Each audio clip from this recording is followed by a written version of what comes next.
Now, for the trigonometry question that you sent me, this is a nice one. This is using the results of one triangle in order to input into the next triangle in order to calculate the side. So it's similar to what we've done previously. If I draw that triangle out on my lined paper here, prefer to draw them out again. So it's 8.2 along the bottom and it's 6.4 along the top. Now this is triangle ABC. It's a right angle in here, and we're going to find out angle X, which is part A of the question. We're then going to use that. Now you haven't found X, but you've got it from the answers, and then you've gone on further on and you've done exactly the right question, the right method there in order to calculate the results. But let's do it from the first one. So we know that it's a right angle triangle, so therefore we can use SOHCAHTOA. I'm going to label hypotenuse, there's the angle, so there's opposite, so therefore the third side is adjacent. I didn't know that until I found out where the hypotenuse and the opposite are. So now I've got opposite and adjacent, not using hypotenuse, so it's TOA, which is tan of X equals opposite, which is 6.4, over adjacent, which is 8.2. And in essence, that's X equals, and I know you've said this previously, tan to the minus 1, 6.4 over 8.2. All right? Or we could even write that as tan to the minus 1 of, I'm going to use my calculator to find this out, calculator paper after all, 6.4 divided by 8.2 equals 0.78. So now I'm going to do inverse tan of that, because I have in my calculator, just you have to work that out, and then it'll give me the 37.97 degrees. Or simply do inverse tan of 0.78, because I've already worked out the answer. And it tells me anyway 37 point, and in this one we're slightly off because I rounded it up, so probably best to use the result from the first one. 6.4 divided by 8.2 equals 0.7805 probably would have done it. However, shift and tan equals, so X equals 37.97 degrees, to be very, very accurate. The question doesn't say anything about accuracy, number of decimal places, so on, which I could well imagine a numeracy question would do. So 37.97 degrees, so we know that that's that case.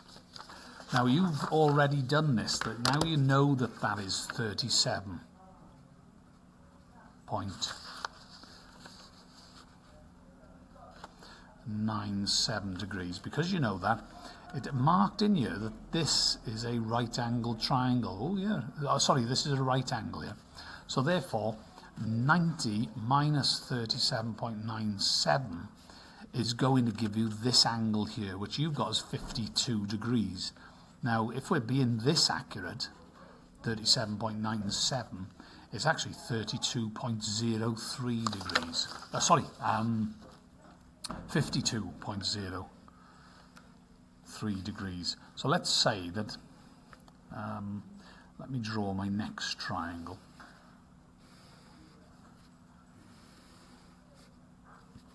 We know it's a right angle there. This is just coming straight from the question. This is, it's 7.9 down here. That's side P, Q, and this is A. Right. That angle in there we know is going to be,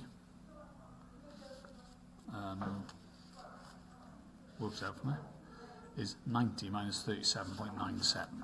So I'll call that Y is equal to 90 minus 37.97 degrees, which equals 50. Oh, sorry. 52.03 degrees.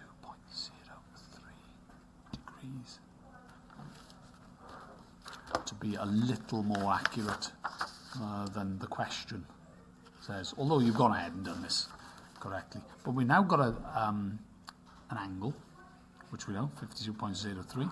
So I can sort of start labelling sizes here. That's hypotenuse. This is the opposite, and therefore that's going to be the adjacent. Now the question wants to find out AQ, which is the hypotenuse. Now this is a nice one because the hypotenuse is underneath when we do the equation now. So we know we've got opposite the angle, we've got hypotenuse. Oh, so that's going to be sine. So we know it's sine.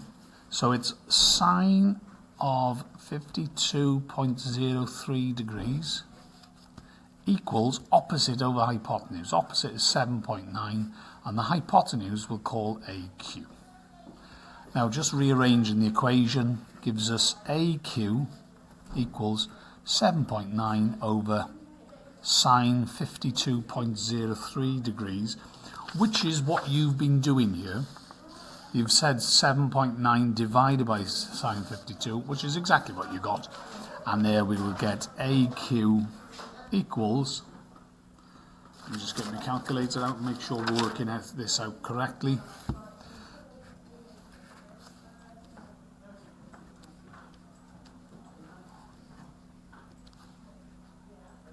.03.